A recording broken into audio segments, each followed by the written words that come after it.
Greetings and welcome back to Haftara, the weekly video cast where we take a few minutes to look at the Haftara that is read on Shabbat morning to see how it is related to that week's Parasha and to understand what's happening in the text. My name is Yitzchak Etshalom and I'm delighted this week to be studying a very special passage from the book of Melachim, which is our Haftara for Parashat Vayera.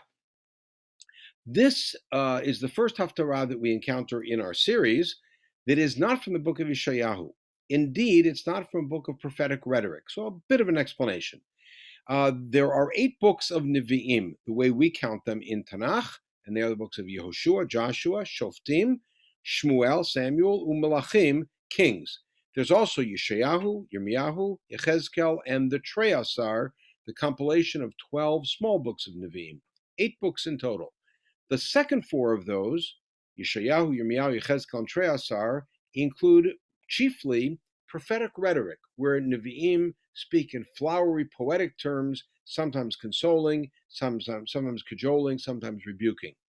The first 4 books, however, Yoshua, Shoftim, Shmuel, Melachim, are what we call historiographic prophetic books, meaning that they chart the history of Am Yisrael from the moment we entered the land with Yoshua until the moment we left the land, the destruction of Judea, and we were exiled to Bavel. The Haftarot are taken from all of these books. There are Haftarot taken from Treyasar, from Yechezkel, from Yirmiyahu, from Yeshayahu, and from the historiographic books. There are 2 Haftarot that are taken from Yehoshua, and there are several that are taken from Shoftim, quite a few from Shmuel, and quite a few from Melachim. And we're looking at a passage in Melachim Bet, and this passage stars a Navi who's known as Elisha Navi. That's his name. And Elisha Navi has an interesting history, because you cannot study Elisha without looking at his master and teacher, Eliyahu Hanavi. Indeed, Eliyahu Hanavi, as you can see in the first passage, when he ran away from his mission and ran to Har Sinai, Har Chorev, Hashem at a particular point fired him and actually told him to appoint Elisha as his replacement. He did ultimately adopt Elisha as a student, and Elisha stayed with him until Eliyahu left this world. Famously, Eliyahu left this world not by dying in the usual way, but by going up in a chariot of fire to heaven. And in that particular scene, as you can see in the second passage, in Melachim Bet, Parak Bet, Elisha follows Eliyahu every step of the way from Gilgal to Beit El to Yericho down to the Jordan River. And in the river, Eliyahu looks at him and says, "What do you want from me?" And he says, "I want your spirit to be on me." And Eliyahu, of course, was mainly known as a miracle worker. And so Elisha is asking to have that power.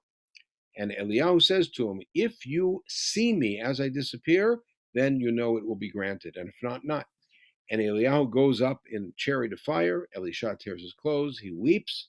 And then immediately he's able to do a miracle. He takes his garment and he's able to split the Yarden, like Yoshua.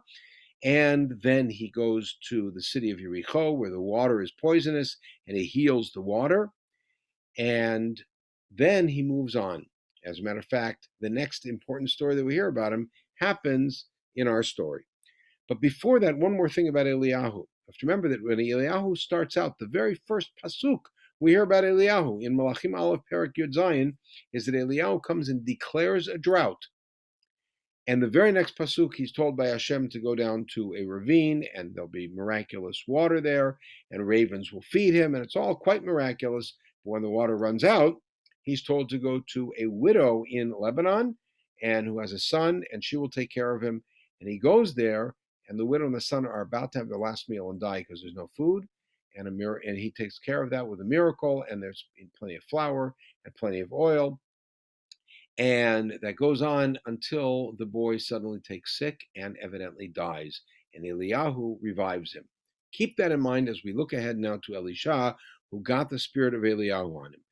Now we have to remember that this is the Haftara of Parashat Vayera. And Parashat Vayera famously has the opening scene of the 3 visitors coming to Abraham's tent and promising Abraham and critically Sarah that they're going to have a child together in a year. Sarah at this point is 89, Abraham is 99, so they're going to be 190 respectively when they have this child. Sarah laughs, Yitzchak, etc. We all know the story. And so we assume that this Haftarah was chosen because of that connection. but there's actually far more to it than that.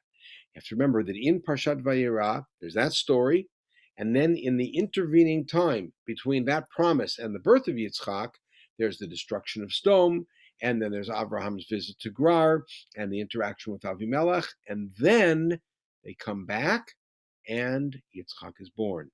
And in that same story, Yitzchak being born, which we read a few weeks ago on Rosh Hashanah, and we're reading again this coming Shabbat, there is a party to celebrate Yitzchak's being weaned. We assume he's about 3 years old. And at that point, Yishmael is exiled. Yishmael is exiled with his mother, and Yishmael looks like he's going to die in the desert. They ran out of provisions. And Hagar can't stand it. She goes off to the side, can't be near her son and watch him die. She cries, and Hashem heard her voice, and Hashem directs her to a well that saves her and her son, and he later becomes a mighty nation. And that's a critical piece of the puzzle of the saving of sons. Remember how the story of Eliyahu started. And now we see a story with Elisha. So let's see how it plays out, because it's going to play out in a preface story and then in the main story. What you have in front of you on the slide is the Haftara as it is read in our community, in the Aleppo community. In other communities, more than this is read, but we're going to focus on the part that's here. It starts off with a 7-pasuk story, a short story that involves a widow whose husband had been a student of Elisha, one of the Bnei HaNevi'im, and by definition, poor as dirt. And he died and left her with children and with debt. And now the creditor was going to come and collect her child as a slave to pay off the debt. She comes to Elisha, what am I going to do? And Elisha says to her, what do you have in the house? Do you have some empty vessels? She has empty vessels. He says, go borrow more empty vessels from your neighbors. Get as many as you can. She has a little bit of oil in the house. And then he says, go in the house, close the door, have your son with you, and pour oil into your vessels. As long as you have empty vessels, there will be no stoppage of oil. And she pours and pours and pours, and the oil, which should have run out a long time ago, continues. Parenthetically, this is likely the basis or the source for the story of Nes Pach Hashem on Chanukah. And finally, all of the vessels are filled, and the oil runs out. She comes to Elisha and says, what should I do? He says, okay, now sell the oil, pay off the debt, and you're good to go. And that's exactly what she does. We then come to the next story. So keep in mind, this is the story of the saving of a child through the miracle that Elisha initiates. We now come to the next story. And this next story has lots of echoes to the beginning of Vayera, because it's a story about hospitality. And that is that Elisha and his servant Gehazi, somebody we end up not liking very much, as they travel around the land, they come to the beautiful land of Shunem, and there's a man and a woman there who are evidently somewhat elderly, or at least he is, and they have no kids. And the woman insists on hosting Elisha and taking care of him in grand fashion. Elisha turns to his servant and says, what can we give this woman? So as recompense. And his servant says, well, her husband's old and they have no kids. So Elisha calls her in and says the following. In Pasuk Tet Zayin, Vayomer lamoed hazeh ka'et chaya at choveket ben. At this time next year, and ka'et chaya is the same phrase used by the visitors to Sarah, you will be holding a child. And she says, I never asked for that. It's almost like I'm not interested. But guess what happens? Exactly a year later, she has a boy. But this boy, unlike Yitzchak, doesn't seem to be taken care of very well. And he goes out one day in the sun, and he gets evidently a heat stroke, and he collapses, and his father insists that he be taken to his mother, and she holds him until he dies.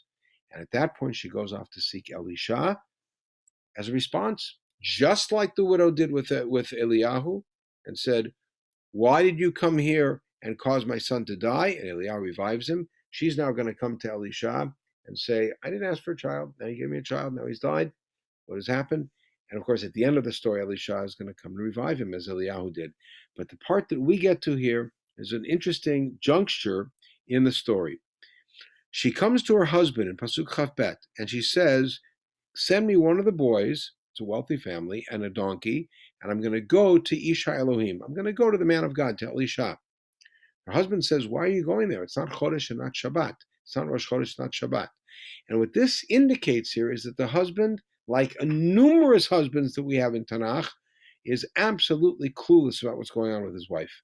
We see it with Elkanah, we see it with Eli and Hannah, we see it with Manoach, we see it in various cases where the husband is clueless about what's actually going on with his wife. We may actually see it with Yaakov and Rachel in one case. And that happens again here. He doesn't get it. Why is she going to see Yisha Elohim? It's not some festive day where that's the custom. What he doesn't know is that his own son, who has died, was actually a gift given to them by Hashem because of her hospitality for Elisha, and therefore the responsibility for that child's welfare sits on his lap. And of course, the story does end with, as we say in Hebrew, happy end, a happy ending where the child is revived. But this is as far as we read in our community, and this is as far as our study will go. Everyone should have a wonderful Shabbat and hopefully enjoy not only Kriyat Torah, but the Haftara this week with greater understanding. Shabbat Shalom.